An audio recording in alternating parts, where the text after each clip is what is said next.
there's kind of nothing magic there, but I think one of the things that I really learned firsthand there is just there's a lot of value in picking a problem and just identifying like all of the rough edges and sort of doing them all well and working through the whole life cycle and just really making something that works well as a finished unit.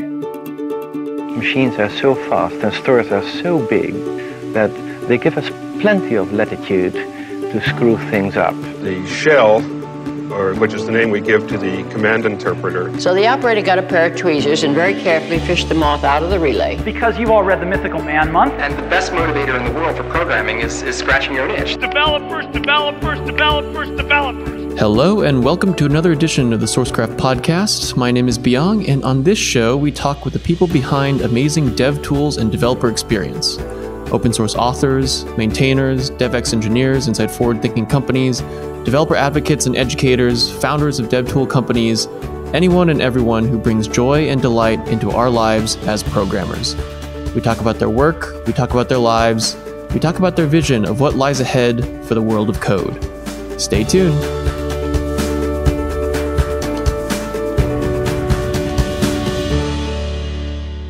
So I'm here today with Nelson Elhage. Nelson is the creator of the open source code search engine Livegrep, used by organizations like Stripe and Mozilla. He is one of the creators of Sorbet, the Ruby type checker that's in use at Stripe, where he worked on a lot of the developer tooling and developer experience of that organization. And he's just joined a company called Anthropic, which is trying to develop AI into a systematic science. And hopefully we'll get into what that means a little bit later in the episode. He's also the author of a fantastic technical blog and newsletter, which I subscribe to and highly recommend to anyone who's interested in sort of like computer system deep dives. It's really great. I enjoy reading it. And I guess without further ado, Nelson, thanks for being with us today. Thanks for having me, and thanks for the kind words in the intro. Cool. So, before we get into your numerous, programming accomplishments, I always like to start things off by asking folks how they originally got into computers. So, what was your kind of origin story? Yeah, I got into computer programming in what I feel like was a very popular way at a particular point in time, which was that I liked video games as a kid and I wanted to write video games. So I learned how to program. And then I kind of quickly discovered that writing video games is hard and it wasn't actually something I was naturally all that good at, but that I really enjoyed the programming part. And I just sort of voraciously took off from there, learning as much about software engineering and programming and computers as I could, and haven't really stopped since. That's cool. What was the video game that originally, got you interested? Do you remember? I don't remember if there was a specific one or what. I grew up on the Nintendo 64, and that was my kind of formative platform as a child that I played a lot of games on and kind of learned the joy of gaming. And I love Nintendo games to these days. And then also, I think one of the other platforms that really got me was we got the TI calculators in school at some point. The TI-83 Plus, I think I had, to do math with, but those are programmable in their own dialect of BASIC. And so I started kind of learning to write games there, and I would just program on them during class when I was bored or distracted. And I actually eventually learned a bit of assembly programming very early on, because the other language that you can program the TI calculators is by writing Z80 assembly against TI's kind of OS. And that's the only way to get high performance, and all the really good games were written in that. So I started learning that without having any idea what I was doing at that point. But that was a lot of fun. That's awesome. I actually got into programming the same way. I had a TI-83 Plus, and I was fortunate enough to get one with like the manual. And in the manual, they had like a basic tutorial that I read through. Yeah. but I never made it to the assembly. So you were you were operating at another level. I topped out at just the basic, and the assembly was a high stakes game because there was no memory protection on those things. So kind of any mistakes would like reboot the calculator, and I think it was even relatively possible to kind of completely brick it and require a factory reset of some sort. Kind of especially without having any idea what you're doing, it was a very slow process often of like you'd try to write something, it would fail. You wouldn't have any idea why it failed, but you'd have to go like take out the batteries and the like backup battery and reset the RAM and start over. Yeah. Yeah. Do you remember any of the programs you wrote? Like, do you have any like crowning achievements that you're super proud of on that platform? Honestly, I feel like the one in the weird way that I was most proud of was one of the very first I did. I built a sort of trivial whack-a-mole game where, there's little moles would appear up and you had to whack them using the number pad as a 3x3 grid corresponding to a 3x3 grid on the screen. Nice. And that was in TI Basic. It was super basic. The graphics were like ASCII art. But for many, this was before we had, this was like shortly after we got the calculators and before we had discovered the wealth of games that were freely available online. So for a lot of my classmates, this was the first calculator game we had ever encountered. And so kind of for the first time, like during math class, we could be sitting on our calculator playing games instead of paying attention to the teacher. And even though it was a kind of crappy game, just like the first that anyone had ever seen was a little bit mind blowing. And, how did that affect your relationship with your math teacher, Nelson? I had a little bit of a rocky relationship with math teachers when I was younger, especially because that is still sort of doing a lot of like very rote mathematics. And I've never been good at the plugging through the details of equations. And I hadn't really quite learned actually yet that I liked math once you get to the more interesting conceptual stuff. And so I was not actually a star math student in those days, but fortunately by high school, I found math teachers that were sort of much better at teaching the interesting parts, the helping you grasp the kind of conceptual bits, the patterns, and the beauty of the sort of methods of abstract reasoning that math can bring to you. But yeah, in those days, this was like 8th grade or so, I think. There was a little rocky going.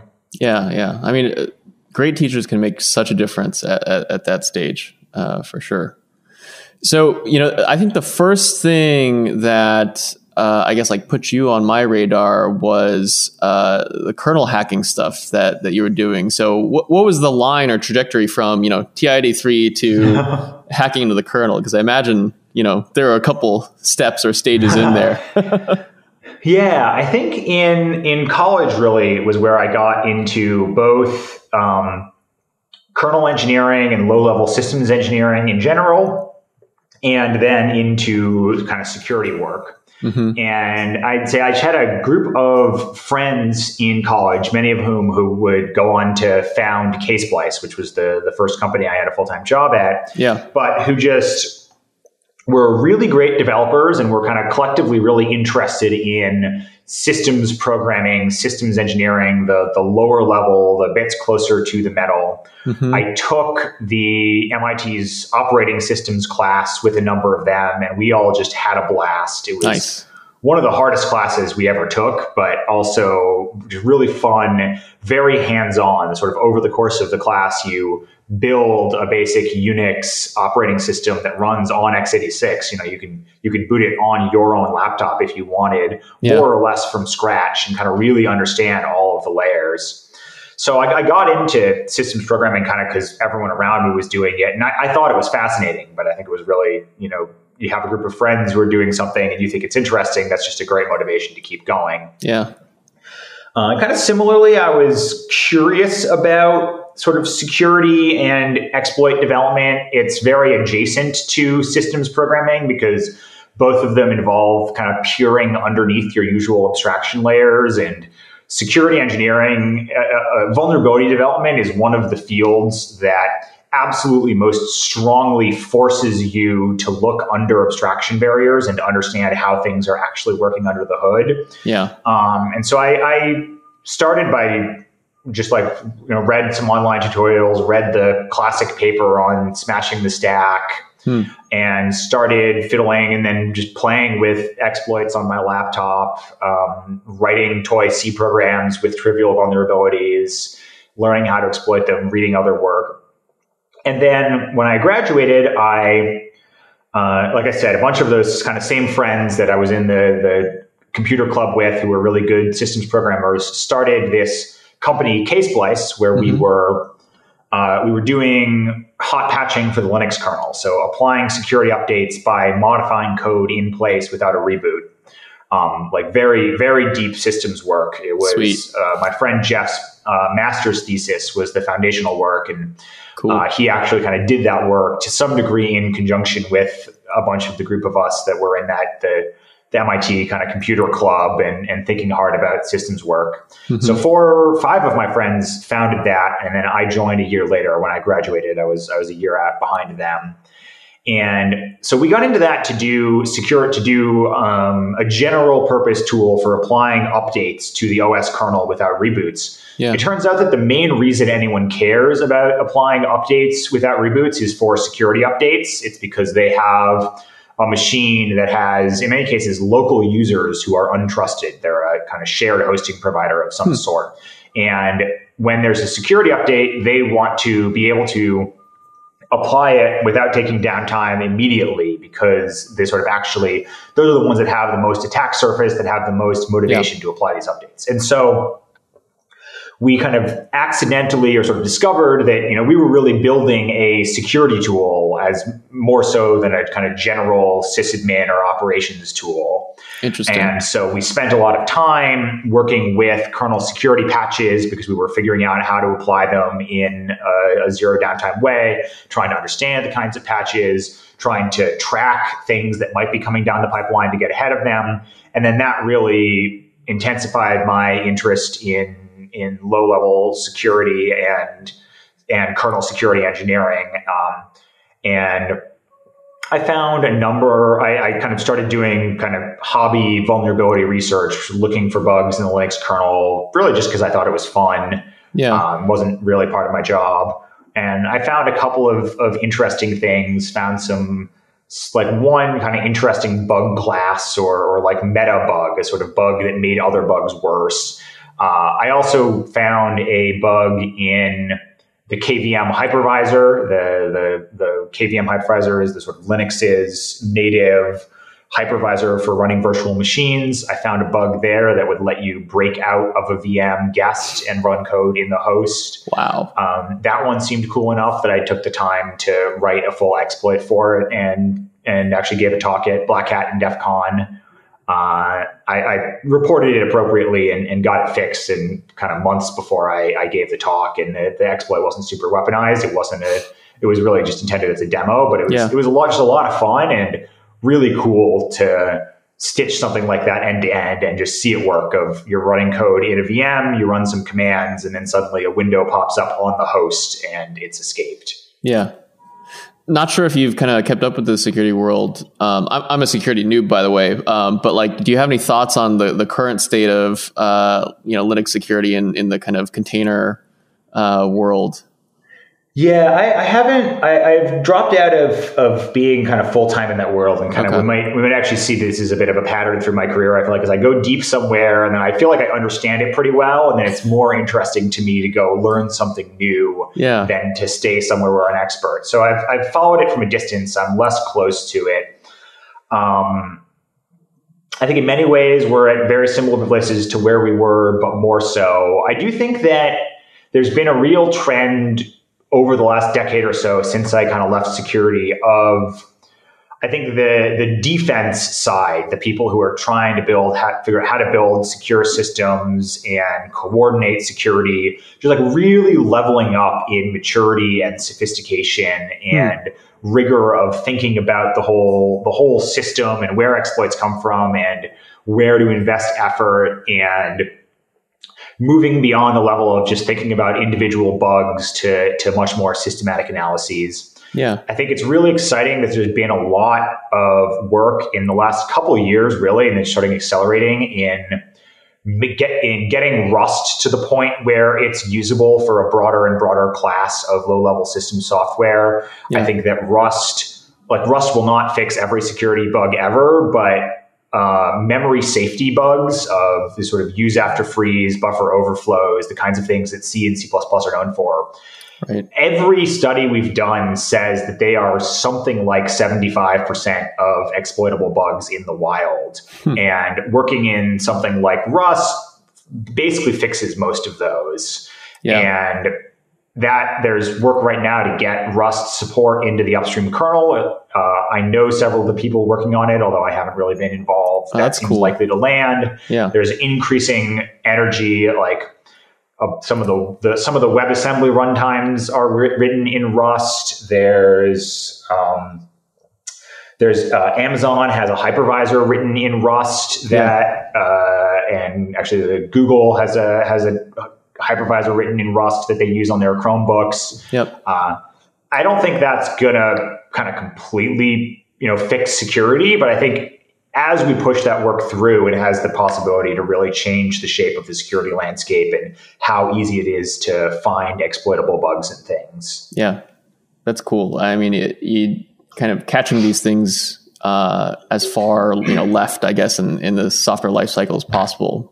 Building it into the language, features that prevent these bugs from being created in the first place. Yeah, I think I'm optimistic about it, but at the same time, it's going to be a long road, and we have a lot of software written in C and C++, and so. But I think it's also exciting to see that the people working on these things are increasingly sophisticated around thinking about, all right, we're not going to rewrite the whole world, but where are the places where we can add the most value for the least work? How can we target there? How can we use those to get footholds and just build out all of the infrastructure and interoperability that are necessary in order to make this easy to adopt, and then encourage more and more of the next generation of software to be written on these tools. Cool. So you mentioned your MO is kind of you go deep in one area and then learn what you want out of it, and then you kind of look elsewhere for kind of a new area to learn and explore. About when did you start to kind of top out in the security world, and what was the next thing that got your attention? Yeah, so I was at K-Splice. K-Splice ended up being acquired by Oracle, who wanted the K-Splice technology for their Linux distribution, Oracle Unbreakable Linux. That K-Splice team actually still exists within Oracle. It contains a number of the people that we hired to operate the technology. That's been really cool to see that we built a technology and a team that was enduring enough to last for a decade or so after all of the founders left. I think that in some ways that's one of the parts of that whole time that I'm most proud of, is that we built really cool technology, but we also just built something that was valuable enough, and that we taught the next generation and encoded the knowledge, and sort of all of those things worked out that it lasted past us. That's awesome. It's not the case that everyone gets all of their updates without reboots, which was sort of our original moonshot goal. But I think it's still a real success that it's still around. The team's still doing good work. But anyways, we were bought by Oracle, and I kind of essentially all of the early team stayed at Oracle for a year, and then decided that it was time to go pursue something somewhere else. Yep. And that was kind of my peak of involvement in the security world, because I was working a little bit less hard now that we were acquired, and spending more time looking at the security stuff. And I found it was a lot of fun, but especially doing offensive security, vulnerability research, exploit development it wasn't a great place to do work. I found that, especially at the time, it was very toxic community, very adjacent to a lot of shady folks, both both criminal enterprises and just the sort of shadier organizations that find bugs and sell them to governments for large sums of money in exchange for keeping them quiet. Wow. And a lot of egos in that space, very nebulous, just sort of norms around what's valued, what's honored, what's good. And I didn't love it. The work was really fun and really interesting, but it also I wasn't kind of sure where it was going, and the sort of career paths in there I wasn't really thrilled about. I think some people have made really great careers doing that, but it wasn't for me. Yep.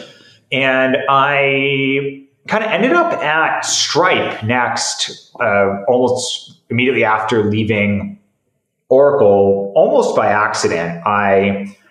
Greg Brockman, who was Stripe's CTO for a while and one of their very early engineers, actually worked briefly at Ksplice as an intern when he was at MIT with us. Oh, cool. So I was actually his intern mentor for a summer at Ksplice. Cool. And taught him a lot about Python development and that we were working on at that point. And then he left to go join Stripe and then came back and tried to recruit me. I was very skeptical at first, but I met more of the team. I met John and Patrick Collison, and I eventually got sold that, it was a promising business, and also that it was sort of a good place to do interesting technical work. Yeah. And so then that of necessity resulted in me pivoting a lot towards web technologies, Ruby, a lot of infrastructure work. And it was also it was interesting because, I wasn't doing kernel development in any way. I wasn't writing any C code. I wasn't doing that low level stuff, but it was really valuable to come in and have a deep systems understanding, to know the kernel. There was just a lot of bugs, a lot of fiddly things that were relatively easy to debug when you understand the lower layers so deeply. Yeah. And so I thought it was a really fun opportunity to kind of take those skills, learn new skills, and then also kind of bring value to the team by being a good systems engineer in a way that, the Stripe had incredible product people, incredible front-end people, incredible Ruby developers, but there was a skill set that they didn't have as much of, and having some of that around was really helpful, especially on the systems side as we scaled up, as we debugged scale-offs and so on. Yeah. And of course, these days, Stripe handles some large percentage of all, e-commerce, traffic transactions, I should say, that happen. And so I imagine all of that knowledge came in really handy. Yeah, we were growing so quickly, and you run into all kinds of problems when you scale up that fast. Just kind of everything you're doing breaks in some way, and it's useful to have people who can kind of come at it from all levels of do the low level optimizations, start to do the systems re-architecture so that you can scale out better, do the kind of product level things of can we tweak the product to stop doing the inefficient thing to make things faster? Being able to kind of comfortably operate at any part of the stack as a team, and then to some extent as an individual. As I leveled up, I always made a point of trying to maintain familiarity with most of our stack. Was really powerful. Yeah. So to place it in context of Stripe's history, how big was Stripe in terms of, Yeah, I joined in late 2012, which was, I believe, about a year after Stripe's public launch. Okay. And Stripe was around 30 employees at the time. Got it. And go ahead. And about half of that was engineering. So there's I think when I joined, it was about 15-ish engineers, and then 15 people in legal, sales, ops, whatever. Got it. And in those days, was it still mostly, because these days it's how could you not join Stripe? It's huge. It's amazingly successful. It's synonymous with e-commerce. But in those days, the initial product, if I remember correctly, was just a nice developer friendly API for accepting credit cards, right? That's right. The initial product was purely credit card transactions in the US, USD only, almost entirely the developer API part of it, not really any front end or anything else. Got it. It was much more bare bones and focused product. And I think it was, when I joined, I think Stripe was starting to become kind of trendy or seen as successful and desirable. We'd been launched for a year, and we're clearly seeing traction and growth. Yeah. It definitely wasn't widely known yet. It definitely wasn't clear runaway success. There was, I think, a lot of commentators said, okay, Stripe's doing pretty well, but this product is it's kind of niche. It's great for onboarding, but customers will churn off of Stripe as they scale. If you're a multinational or you need to operate across the world, Stripe can't handle you. It's really unclear that they'll ever grow outside of their niche. Yeah. But kind of by the time that you're successful enough that people start writing contrarian pieces around you, it's usually an evidence that you're achieving some real success. And we were in the very early days of kind of that stage of some success, not yet clear if it would scale, some skeptics, but also above all, just still pretty small. The absolute dollar values were small. The number of people were small. The number of people who'd even heard of us were small. Yeah. I mean, I imagine they're extremely thankful and lucky to have someone like you join the team at that point, because I feel like one of the things that a company has to do is, you have your early adopter market, which is like, let's make this, user friendly and really accessible to this segment of the market. But then as you grow the business, scaling becomes a first order concern. Did you immediately dive into kind of that, area of problem, or did you first, start in another area and kind of gradually get pulled into that? No, I was working on sort of infrastructure from the very beginning, but because of the rate of growth, infrastructure was essentially synonymous with scaling work, because we were growing so quickly that we would, outgrow our database clusters, outgrow our scale in some way, just, constantly. And so almost every big project we had in flight was in some way about supporting the next generation of scale. Yeah. Cool. And I guess there's at least two axes of scale there. One is just transaction volume, number of customers, number of requests, but also growing the team is its own kind of scaling of keeping CI fast, keeping developer tools stable, keeping Git working, keeping code quality up, keeping developers able to, get started and just run code at all on their dev box while everyone else is continually adding dependencies and adding new features, et cetera. Size of the team is a very real scaling axis as well. Yeah. I think Stripe is known today, among other things, for having a very great developer experience internally. And I think you probably played a big hand in that.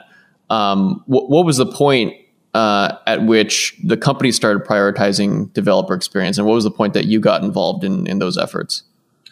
Yeah, I think it's something we always valued a fair bit, on some sort of values level. And I think Patrick Collison, one of the founders, always was really obsessed with the power of tools and the power of making it easy to do things.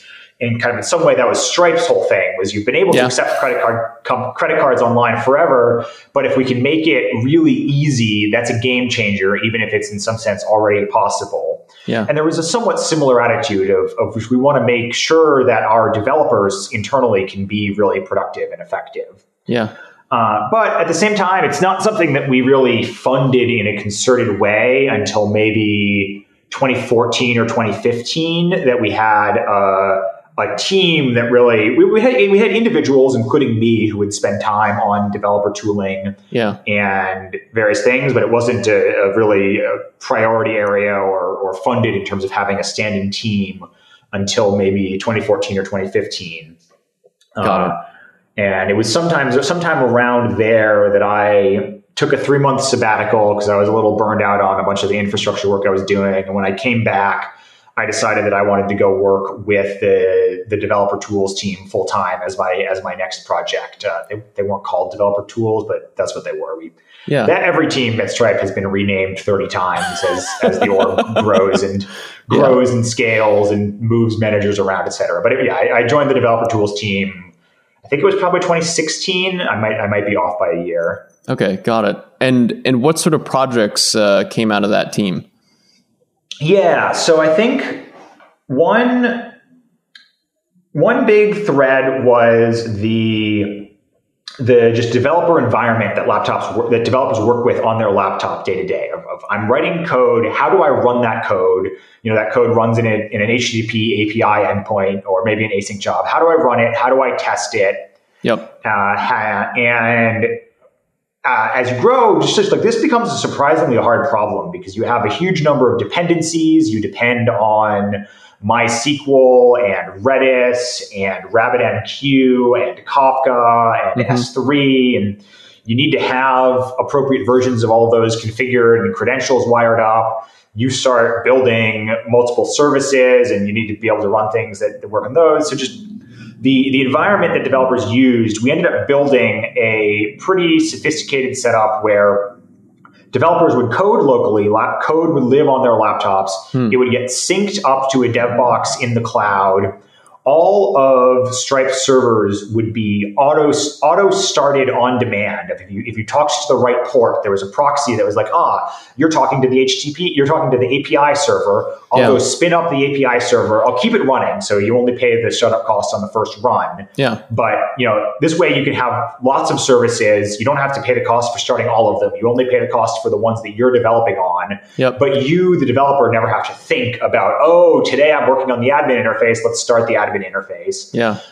They would do source code watching to auto restart on changes. They would do various tricks to make code loading faster and do kind of partial loads so that you only reload part of the code on change. Yeah. All of the dependencies would run on the server.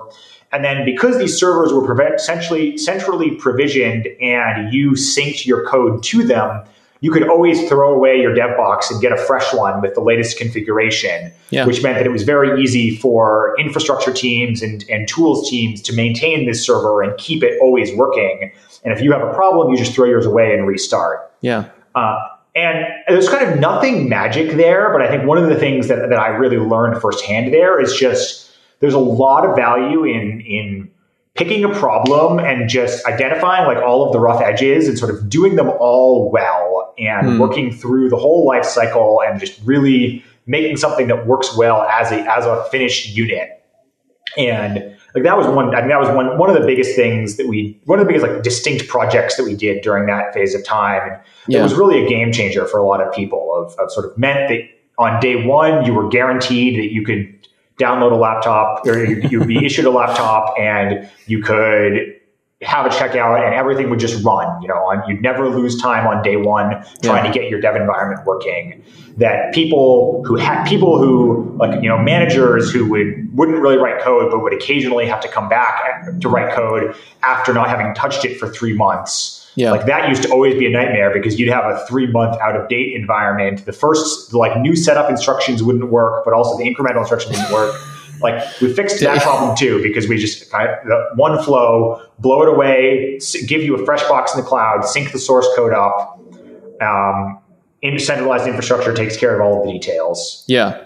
I mean, that's such an amazing undertaking and accomplishment. I think not just because the underlying technology is really, in my opinion, like hard to get right and make, a good experience, but also the fact that, this predates kind of the current wave of Cloud IDE companies. So, and if I recall correctly, at that point in time, it was like every single kind of Cloud IDE or dev environment in a box, at least like startup, had kind of not really succeeded. And I imagine, like, did you get pushback at all internally? Like, we're not really sure if this is going to pan out, or like, nothing's going to ever be as good as a local dev environment despite all its warts? So I think one of the things was that Stripe had almost always, since I started, done a model of people write code locally and we have a script that syncs it to the cloud and you run services in the cloud. So sort of that basic model had been around forever. And I think the big thing that we did was really doing the work to make it. Used to be, I think the big change was it used to be you would have a server that was like statically assigned to you in the cloud and was long lived and you were somewhat responsible for. I see. And moving to the world where those were truly ephemeral and replaceable, and then just doing a lot of the polished work to make it all work. So it wasn't a radical redesign more so much as it was taking roughly the shape of thing we're doing. Interesting. There's always been some battle because that used to be the main way of doing things, but Stripe was never a place that kind of enforced workflows on developers. So some people would run code on their laptop For a while, we had a Vagrant setup where people would run on a VMware VM that ran on their laptop. Yeah. So there was like a hybrid set of things. There was some pushback around kind of trying to invest in one workflow and optimize it, because people who still wanted to run code locally were going to be like, oh, are you going to break my workflow? Is this still going to work? We kind of ended up with compromise where, we wouldn't explicitly break their workflow, but they were responsible for it, right? We also wouldn't go out of our way to maintain these sort of unsupported workflows. Yeah. And we would try to make our workflow good enough that people wanted to switch. And I think by and large, we succeeded. You think the fact that Stripe's main language was Ruby, and it was, Ruby is a dynamically typed language, played a role in making this easier, just because there was no but I compile it on my local machine, and that's tied to the editor experience because, I get code intelligence or... I don't think it made a huge impact. Okay. By this point, we actually had our own build system that would have to run in order to run code, because we actually, even though Ruby is fairly, Ruby is a very dynamic language and you can do all kinds of metaprogramming, we started doing a bunch of code generation where we would generate Ruby code ahead of time. Yeah. In many cases for performance reasons. We built a autoloader where our Ruby code at Stripe has no require statements. A require statement in Ruby is how you load another file of code. Yeah. At Stripe, there's no require statements, and the entire code base is statically analyzed to figure out which symbols are defined where. And then we have a custom autoloader that ensures that if you reference a name, it is loaded. And then that also does static analysis so that in production, we preload every symbol you're ever going to need because a problem with autoloading is that it gives you very inconsistent performance. Like the first time you hit something, it's very slow. In development, that's actually great, right? In development, you only want to load the things that you need, because that means that you can restart and you hit one endpoint and you don't have to pay the cost of all of the rest of the code in the system. In production, you want to load everything at startup and then have predictable performance. And actually, a couple of years before we built Sorbet, the team that I would later join, but wasn't on at the time, built this autoloader and this static analysis thing that did a sort of coarse-grained static analysis on Ruby code that would power this autoloader system. But that did mean that there was this static analysis step that had to run as part of the workflow. They made it kind of incremental and worked so that an out-of-date version would usually work. So it wasn't that you were waiting on it on every build, but you had to have a server continually running that. So we already had a fairly sophisticated kind of build environment. Interesting. I think it's possible. Maybe you're thinking if we were in an IDE and people did their builds through the IDE, it might have been a problem. I think it might have been a problem, but I feel like it would have been a solvable one. We would have figured out a way to do the build remotely or cross-compile or write a custom plugin, or I think we probably wouldn't have had the IDE be sort of source of truth for the build. So maybe you would have done a dev build locally to get compile errors and syntax checking, and in parallel, we'll do a real build on your dev box in the background in the cloud so that the code is ready when you want to run it. I can imagine a lot of solutions we would have done. I think kind of one of the key things here is just a lot of things are possible if you're willing to staff a team and make it of good people and make it their goal to do it. Yeah. And at some point, that was kind of what we decided. We're like, all right, developer experience is important. It's a huge multiplier on everyone's productivity. It is worth having some people who just work on it, and some quite good engineers. Some of the best engineers I worked with were on that team, investing in everyone else's productivity in a holistic way. Yeah, that's awesome.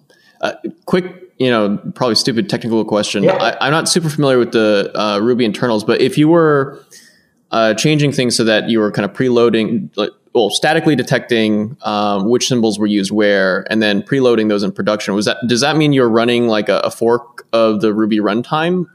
Or is there a mechanism in the language to... Ruby is sufficiently dynamic that you can do that all from within the Ruby language. Okay, got it. Ruby actually has its own autoloader, which we didn't use for somewhat technical reasons, but you can you can, Ruby has a generic autoload mechanism where you can basically register hooks that say, when a name is referenced and you don't know what that name is, call me and I'll provide it for you. And we used that infrastructure. Ruby has it's like the not found, or like it's how like maybe this is different, but like active record like hooks into this. It's very similar. It's a slightly different technical mechanism than method missing, which is the one that you might be familiar with. Yeah. But it's very similar. Yeah. Okay, got it. So we were running on stock Ruby, but Ruby has enough dynamic features that we could layer this on top. Okay, got it. So you mentioned Sorbet, which is one of the things that I would love to learn more about. So Sorbet is the Ruby static or the Ruby type checker. Tell us about that project, how that got off the ground, and what it does. Yeah, so Sorbet, as you said, is a static type checker for Ruby. If listeners have ever worked with MyPy in Python, or with Flow or TypeScript in JavaScript, or Hack in PHP, Facebook kind of started this whole trend. Mm-hmm. It's these systems that take an existing language that's dynamically typed and add some sort of static type system on them, mm-hmm. Usually in an incremental way, so that you can mix code that has types with code that doesn't have types in some way. We built that, but for Ruby. We'd actually known/suspected for a long time that we wanted to do this. One of the founding members of the developer tooling team at Stripe was this guy named Paul Tarjan, who was a fairly early Facebook engineer who worked on Hack and HHVM, Facebook's PHP VM there. Yeah. So he'd had experience working on that, but I think more importantly, he had just seen the rollout at Facebook of the change of going from a kind of giant monolithic code base without types to a giant monolithic code base with types. Mm-hmm. And he was just very adamant that when you're at that scale, it's just an amazing quality of life improvement to be able to add types to your code base, to be able to make explicit your interface boundaries and what objects are expected where, and check those. And so he always wanted to do this project at Stripe. Me and a couple of other engineers were enthusiastic about it. I thought it made a lot of sense at scale. I've always been partial to static types myself. I feel like at small scale, especially, it's a little bit of a religious war / like preferences thing. If some people have very strong opinions either way. I think that when you get a very large code base with a lot of people contributing to it, in my mind, it's an absolute no-brainer that types help, because they give you richer tools for communicating abstraction boundaries and layers and communicating between developers and teams. Yeah. So I thought it would be a good idea. And I always thought it would be fun to work on. I've always enjoyed working on compilers and type systems. I'd never really worked on one in earnest, but I dabbled in them. I had a couple of small patches in LLVM to fix bugs that I'd run into it at some point. Mm-hmm. So I thought it was a good idea, and I'd always thought it would be a fun project. And we kind of just sat on it as an idea for a couple of years, like kind of making noise of, we think we want to eventually go this way. It doesn't make sense yet. We don't have the funding for it. Yeah. And then at some point we hired this other engineer, Dmitry Petrashko, who is an incredible engineer who had just wrapped up his PhD working in type systems and compilers and building a lot of the Scala 3 compiler. Okay. And we basically hired him with the pitch of like, come join us, build the type checker for Ruby. Yeah. And kind of then we put together the team for it. Ended up being Dimitri, Paul, and me. Mm-hmm. And we kind of built or sort of designed the initial prototype, shopped the idea around internally. Mm-hmm. I think there was some pushback internally. Some people were like, this seems crazy. This is way too ambitious. Is this even going to work? Can you even type Ruby? Is this a good use of resources? We had a manager who actually was also ex-Facebook. So he kind of also seen the success of the project at Facebook, who was enthusiastic, who got it, who was able to sort of buy enough organizational air cover for us to get off the ground. Yeah. And then kind of once we were going, we just focused on trying to get to a point where it was delivering obvious value fast enough that it sort of became self-sustaining. That's awesome. One of the things that you didn't mention was kind of the editor experience, like hover tooltips, go to definition, find references. Was that I guess, design goal of Sorbet at all, or was it? Yeah, so that's actually that was kind of interesting because Dimitri always had that in mind as a long-term design goal. I think he'd seen in his previous work in compilers and Scala of kind of the power of that and of the power of how having a sophisticated compiler makes that possible. Yeah. I think I personally didn't really see the vision at that point, or I was like, that seems like nice in theory, but will we ever get it work? Will people use it? Yeah. And I think Paul was also like less sold on the idea, but I think Dimitri ended up being kind of absolutely right. It wasn't one of the first things we built. The first thing we built was a static offline type checker. You run it once, you get your type errors. I see. But eventually we augmented it to have an LSP server and IDE integration so that you could hover over things and get types and get compile errors in your IDE and get type aware go to definition. And I think that did end up being absolutely huge. People loved it. It was kind of a game changer for how people related to code. So I think Dimitri was kind of absolutely right when he saw ahead to that's one of the things where this is going to be a game changer. So these days, the developer environment in Stripe is you have a dev environment in a box that's like running on a server somewhere, and then you have Sorbet providing static type checking and also kind of IntelliSense or code intelligence to.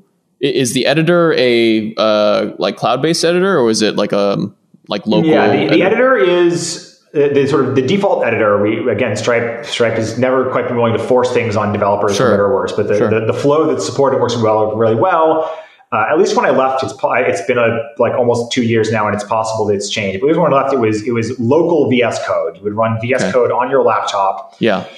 VS Code would actually Sorbet would run on your dev box in the cloud, and VS Code would talk to it over a network connection, and and it would stream errors and do LSP RPC calls to get type information, go to definition, etc. to the server. So Sorbet ran again in the dev environment in a box where this kind of central dev teams can make sure that everything works, can access logs if they have to, etc. But talks to the editor over a network pipe. Yeah, that's such a cool setup. Do you have a sense of whether Sorbet has caught on in the kind of broader Ruby community? Like Python it feels like types are more of a thing in Python now. TypeScript obviously has been hugely successful in JavaScript world. Where does the Ruby community stand with types? Yeah, I think the Ruby community, whatever that means, is I think like don't love types. I think kind of Rubyists really love these sort of very fluent, short, like expressive things, and they sort of regard types as having Ruby yourself. But however, the like large organizations that run Ruby have, by and large, been a lot more receptive because they've had similar problems. So Sorbet has had a lot of contributions from the Shopify team. Shopify is also a giant Rails application. Yeah. They run Sorbet. They contribute back. Yeah, I believe Airbnb runs Sorbet. There's many of the large Ruby installations that I know of run Sorbet. I don't think GitHub does, but I'm not sure. And actually, the other day I was noticing I was running a homebrew command on my Mac, and I saw that it was installing Sorbet. Interesting. And as you might know, homebrew is written in Ruby, and they seem to be going through and adding Ruby type annotations to homebrew. And so that means that Sorbet is now running on kind of basically every developer Mac in existence, which I thought was pretty cool to discover. That's awesome. So I think adoption has been somewhat unevenly distributed, but as best I can tell, most large Ruby projects have picked it up because they see the advantages at scale, both in terms of code size and team size. And so I think it I don't know that it's widespread, but it's got some real adoption, which has been really exciting. Yeah, that's great. So, another open source project that you're known for is Livegrep, which is a code search engine. Can you tell me about that? And, when did you start building that? Yeah. So if listeners haven't used Livegrep, there's a demo instance at livegrep.com, but it's this code search engine with this very simple premise, which is it's a regular expression search engine over large code bases. So you type in a regex, it shows you all of the matching lines, and it does so more or less live. Like as you type character by character, the new results show up. Yeah. And Livegrep came out of, it was actually also during the time when I was at Oracle after K-Splice and before Stripe.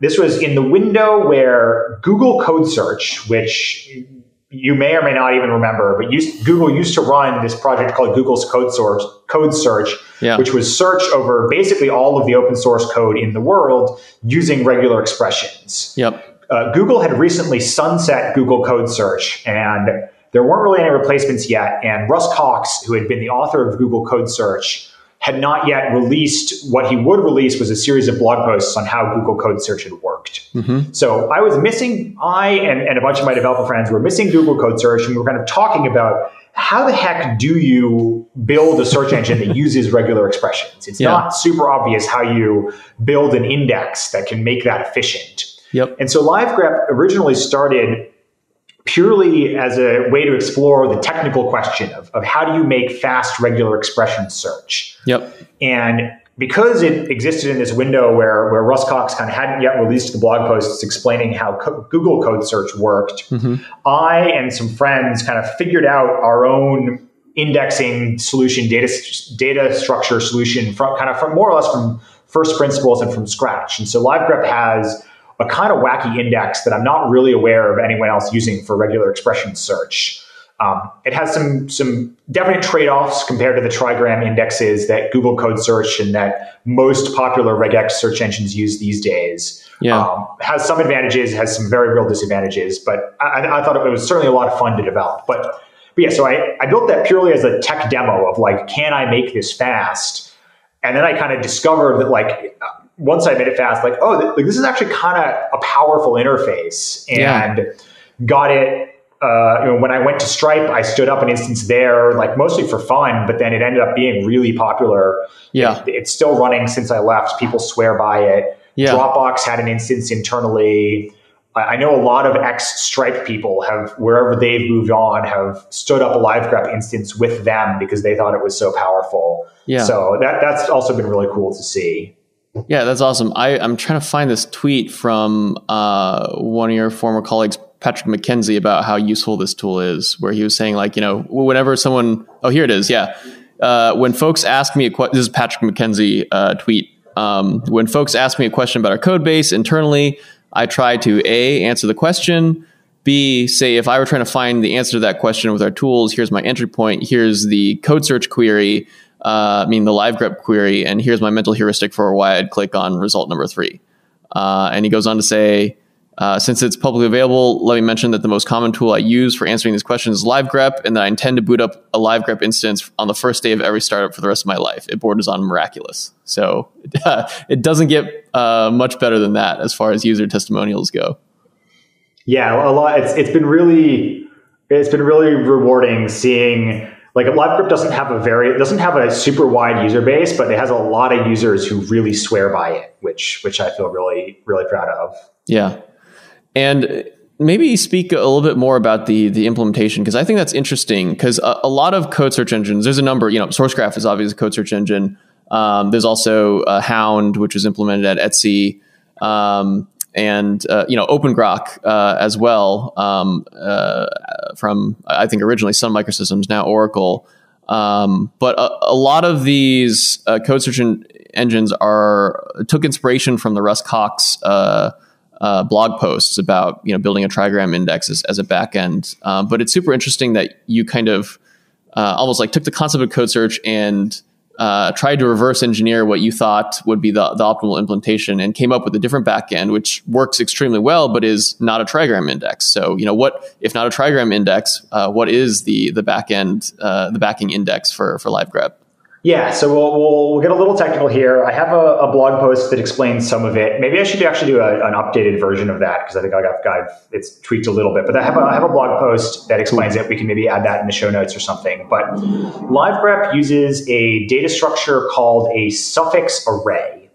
And you can think of a suffix array as you have some string of text and you take every suffix of that string. So the whole string, then the substring starting at index 1, the substring starting at index 2. You take all of those suffixes and you sort them. And so now you have a sorted list of suffixes. And now there's this property that any substring of a string is the prefix of some suffix. So we'll unpack that a little bit, right? Like every substring, it starts at some position. There's also a suffix that starts at that position and runs to the end of the string. And so your substring is the start of some suffix.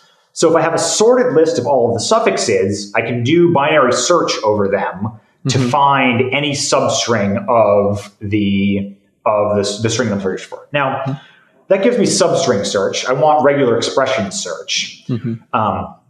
But most of regular expressions have like either a bunch of literals or character classes or, things that kind of decompose into something like that, where you're like, if you're looking for two strings, you can sort of think of that as you can collapse that a little bit lossily. If I'm looking for foo or bar, I'm looking for either like F or B. So I can do a search in that suffix array to find all of the ranges starting with F and all of the ranges starting with B. And then I can recurse and find everything starting with FO. Or if I'm going case insensitive and I want like capital F or lowercase f followed by capital O or lowercase o, I start by finding the capital F range and the lowercase f range. Those are all like contiguous ranges because we're in a sorted array. Yeah. And then within each of those, I find lowercase o and uppercase o. Okay. Because those are also, and so sort of I've expanded out into these 4 ranges in this way that is like, if I do this for a length n string, I get exponentially many, but in practice, most of them disappear because like your code probably doesn't have all of the possible permutations of case. And at sort of at every point, it's a pretty efficient search. And then there's a well-known literature of to represent a suffix array rather than actually like copying all of those suffixes, you just represent them as an index, that this is the suffix starting at this position. Got it. So your suffix array is stored as a list of indices, the same length as your string. And there's a well-known literature on how to efficiently construct these. And I just use an open source library to build them efficiently. Interesting. And then the actual like indexing and lookup code is some custom stuff that I wrote. And then there's some also suffix arrays are a pretty big blow up in space because for every character, or in particular, actually for every byte, you have to store an index. I use 32-bit indices. So that means that you have a 4x blow up or 5x blow up if you include the original text. I see. So Livegrep has some compression where we try to deduplicate lines because source code has a lot of duplicate lines in it very often. Often just like white space and curly braces, but also other stuff. And so we only store a unique line once, and then we store a whole bunch of metadata that lets us reconstruct the files from that. That we pay some computational cost and some storage cost for the metadata, but we make up for it by shrinking the corpus pretty substantially while still having it be efficiently indexable. And then, there's just a whole bunch of other tricks to kind of make the details work out to once you've done this index query, you need to actually run the regex engine. And so how do you find out which spans of code to run the regex over? And then how do you reconstitute results? Yeah. Got it. It's a beautiful, elegant solution. And we'll link to that blog post in the show notes for people who want to kind of explore it more. Can you talk a little bit about like the trade-offs between this approach and the trigram-based approach? Yeah, I think the one of the biggest ones is storage. Like a trigram index is pretty compact. This blows up your corpus by naively like 5x. You can get some of that back with compression. Yeah. Let's see. It's been a while since I've thought through the details of this. There are some queries that my suffix arrays can index that trigrams can't really index. And basically because if you have this like set of character classes, the sort of number of possibilities blows up exponentially. Like if you're searching for all hexadecimal strings, you kind of have A through F times A through F times A through F. So in trigram index, that's like 16 to the third separate trigrams that might appear at the start of a hex string. 16 to the third is a big number. It's basically too big. And so you sort of trying to index every hexadecimal string just like doesn't work. In my suffix array, you actually 0 through 9 is one contiguous range, and then A through F is another contiguous range. And so you have two ranges, and with each of those you have two sub-ranges. And so you can actually walk that down far enough to get a pretty small number of points and then run the regex query on that. And so it's actually capable of accelerating a broader class of searches than the trigram index are. I think it's a like open or fair question of like whether it's a useful class of searches, like is searching for every hex string something anyone ever does. One of my demos is I can search for every UUID in the Linux kernel, and that like comes back pretty quickly. Oh, that's cool. You can't really do that with a trigram index. Yeah, whereas the trigram approach will just look for kind of like string literals in your thing and try to match against that. But if everything is a wild card, then right. Well, and if everything's a wild card, you're completely lost. But if you have something like a hex string where you sort of have a limited set of characters in relationship to each other, you can expand that into trigrams. And for instance, case insensitive searches, right? If you have FOO, assuming we're only considering the like ASCII alphabet, that's 2 to the 3 is 8. That's 8 trigrams. We can index that. Yeah. Right. So trigram indexes have some ability to do that, but the suffix array is much worse. Is much better, rather. One of the disadvantages of the suffix array is it has really bad locality characteristics because you're doing binary search in this like gigabyte array. And so it's very dependent on latency to the store. Got it. Whereas it's possible to store your trigrams pretty efficiently so that you do a couple of metadata searches and then you just stream the posting lists from storage. Yeah. And so it's the suffix arrays are both larger and have worse locality, which means they basically have to live in memory, but they're large. Whereas it's pretty reasonable to put trigrams on SSD or even hard disk. Or I have a harebrained scheme to build a trigram index that backs to S3. I don't think you could make it super fast, but I think you could probably get latencies like sub 5 seconds. And if you can go in S3, you could potentially like index terabytes of code for absolutely pennies with minimal infrastructure. I don't know that it works out. I have a sketch in my head, but I haven't tried to build it. But you can think about that sort of thing with trigram indices, and it's just like it's not even close to possible with Livegrep's approach. Yeah. It sounds just a lot more difficult to scale due to the memory and requirements and the I guess like memory locality. Yeah. Cool. And one other advantage is trigrams give you back typically you store a list of documents under each trigram. So your trigram index essentially gives you back, here's a list of files to search. Yep. The Livegrep index gives you back a list of lines to search. Got it. The way Livegrep works is it actually gives you, I give you like here's a list of source lines to run the regex over. So the index potentially means that you need to run way fewer regex searches after the index. And so I think I haven't actually pushed through detail head-to-head benchmarks, but I think that's kind of part of the reason that Livegrep is able to be so fast is that the index is being a fair bit more selective. You could in principle do that with a trigram index, but no one does. And I think there's some reasons it'd be fiddly. Yeah. Oh, and another big downside of the suffix arrays is that it's not really clear how to do incremental updates.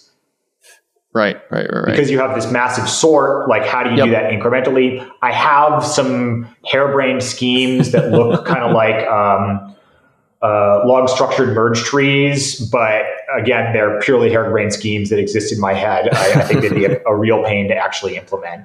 Yeah. Okay, so we're running up against the end of our time here. So I wanted to real quick pivot back to developer experience at Stripe because when we were chatting earlier, you had some interesting things to say about the impact of building developer tools and sort of like nonlinear effects as people start to use them in interesting ways. and the effects that has on their productivity. Can you share some of your observations there? Yeah, I think like one of the building tools of any kind is really interesting because you're building something that kind of humans are working closely with, and it's that humans are creative and adaptable in ways that you don't predict. And so sort of the impacts of your changes can be very hard to predict. Like the sort of naive view is if I make a tool twice as fast, everyone who uses that tool, we measure how much time they spend using that tool and we save them half that time, right? Yep. Like that's kind of many people's mental model.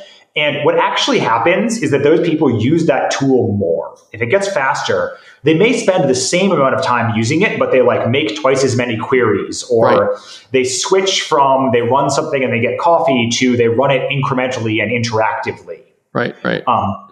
And in some ways that's like disappointing because it feels like you haven't saved them time. But what actually sort of what it means is that like making it faster gives them a new capability. They often relate to this tool in a new way. Yeah. And kind of similarly, I think performance is the cleanest way to see this, but it kind of shows to any time that you make something easier or harder to do, either because it's faster or slower, or just because you've reduced the number of steps, or you've made the steps more annoying, or you've added cognitive overhead, or you've removed, right? So people react by changing how they use your tool, or you know, when you're building developer tools, if the kind of officially supported developer environment doesn't work for people in some way, they like build their own approach. They start standing up their own VMs and running their own things. And I just think it's really interesting to note. It makes it really hard often to reason about the impact of this kind of work because there are no easy metrics. I think one of the takeaways that I take from it is that making tools easy to use, fast to use, pleasant to use is sort of really powerful, and it's really powerful in ways that are hard to predict until you've done it. Yeah. And so you should sort of just take it as axiomatic that it's worth a little bit more time than your organization otherwise would spend investing in tool quality, because like people will change how they relate to those tools. They'll find new ways to use it. They'll use them more often, and sort of that it often leads to this sort of productivity flywheel in somewhat non-obvious ways. Yeah, 100%. I feel like everyone who's worked in a developer productivity organization has struggled with how to convey the impact of their work. And we struggle with it too as a developer tools company, because we're essentially making the same pitch just to, external organizations and teams. And it's like, we go to them and say like, look, this code search is going to make your organization a lot more productive. They're like, well, how much more productive? Like, can you put that into like a spreadsheet form for me? Like, sometimes they have an existing, like let's say they use OpenGrok and they're like, oh, our developers, they say that they only use OpenGrok like, once or twice a week on average. So like, if it saves them, let's say it saves them an hour, each query. That's like 2 hours saved per person per month. That's not a lot. And we're like, well, wait a minute. Like, why aren't they using it more? Like, once things become more performant, once it's like a friendly UI, like that totally changes the quantity of queries that you're going to do. And yeah, it's hard to boil all that down into a, I guess, like straightforward economic argument. Yeah. Yeah. And we struggled with this a lot as the developer productivity team at Stripe, was figuring out how to measure success, figuring out how to like know if what we were doing was working.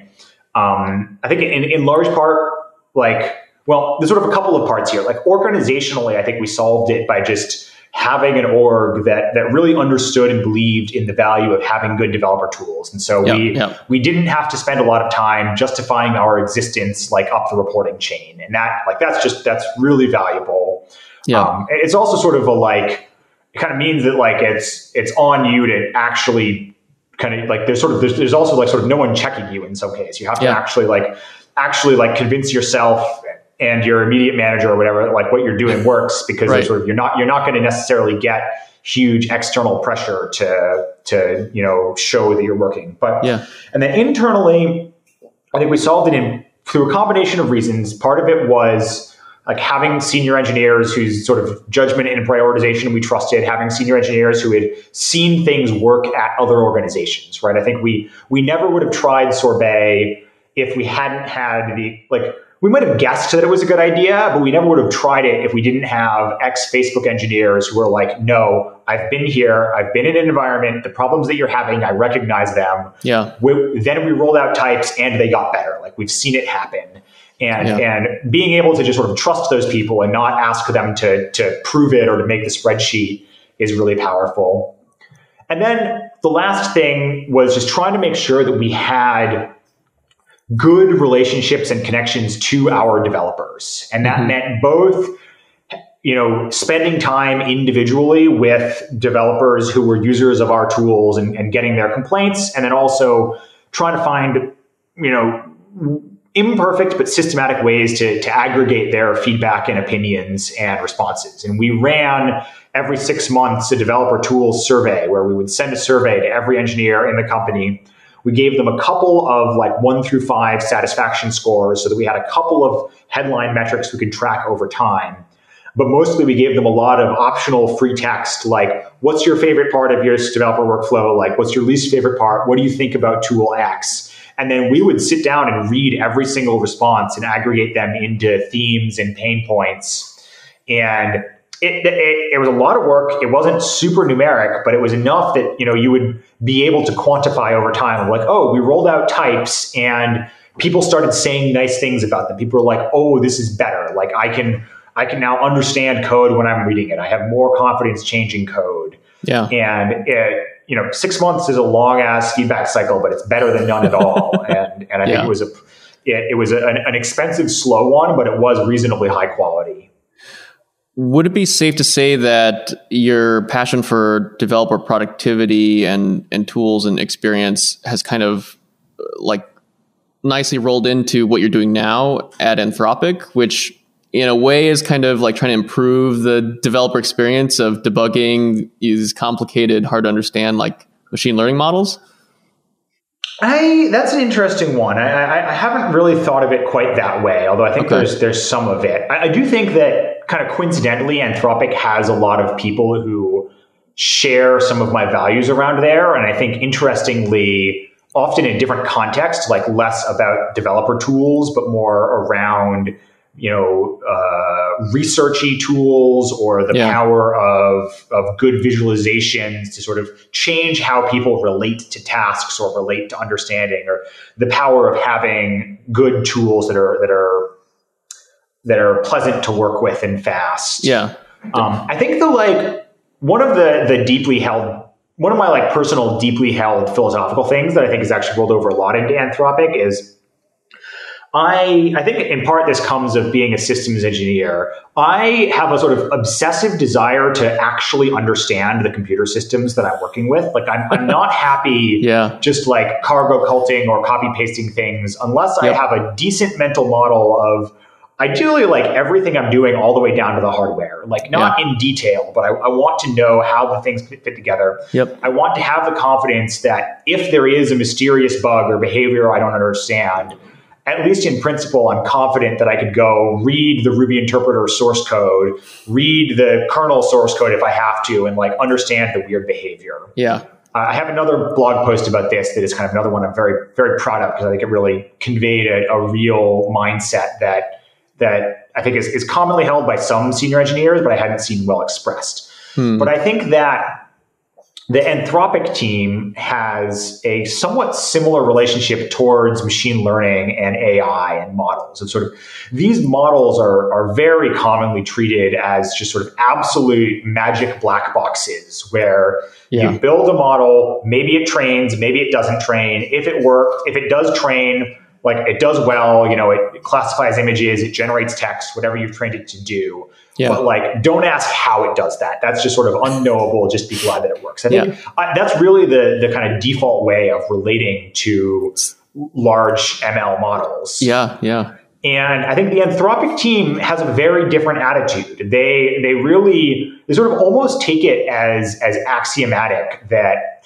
these things do behave in understandable ways and in intelligible ways. And if we don't understand them, that's a bug in our understanding. That's not a statement about the universe. And so let's figure out what the tools are, the software tools, the mathematical tools, the workflow tools, whatever it is, figure out what the tools that are that sort of let us put these into an intelligible framework.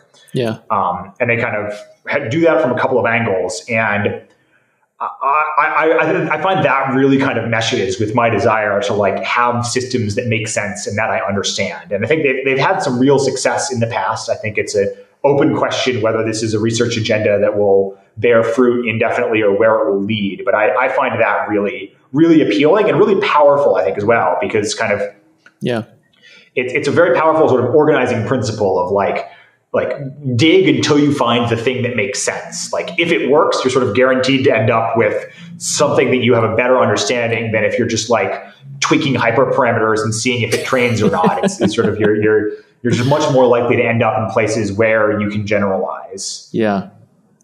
Yeah. And Anthropic, as I understand it, is a research-based company that is all about making AI and machine learning systems safer, more understandable, and debuggable, right?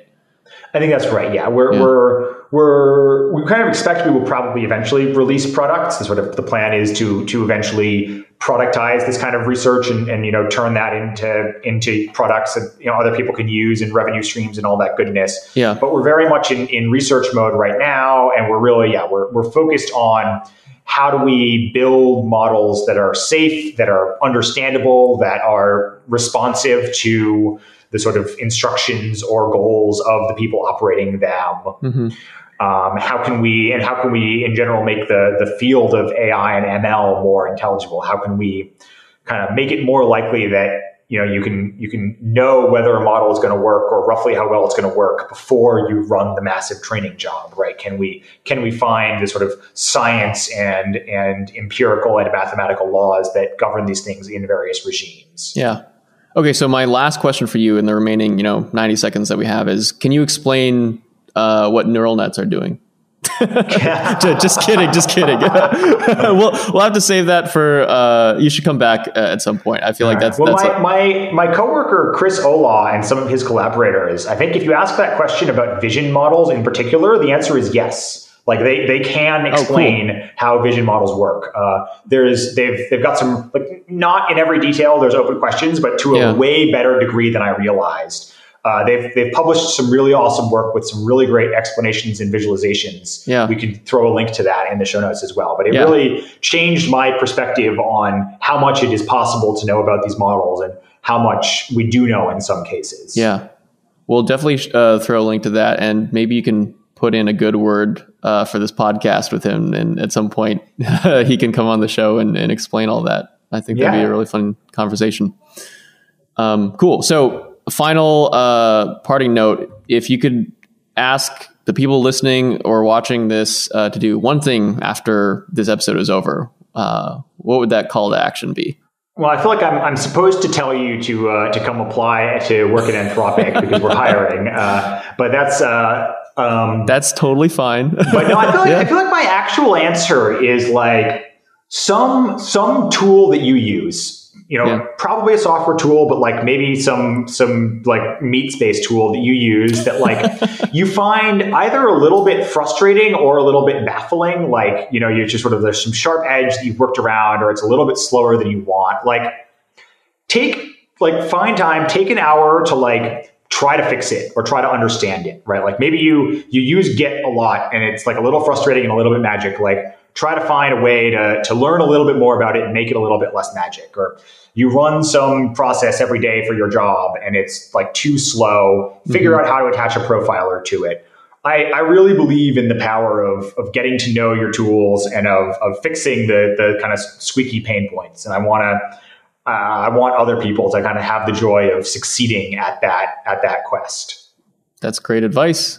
Cool. Well, thanks so much, Nelson, for taking the time today. This was a fantastic conversation, and thank you so much for being with us. Yeah, thank you. It's been fun.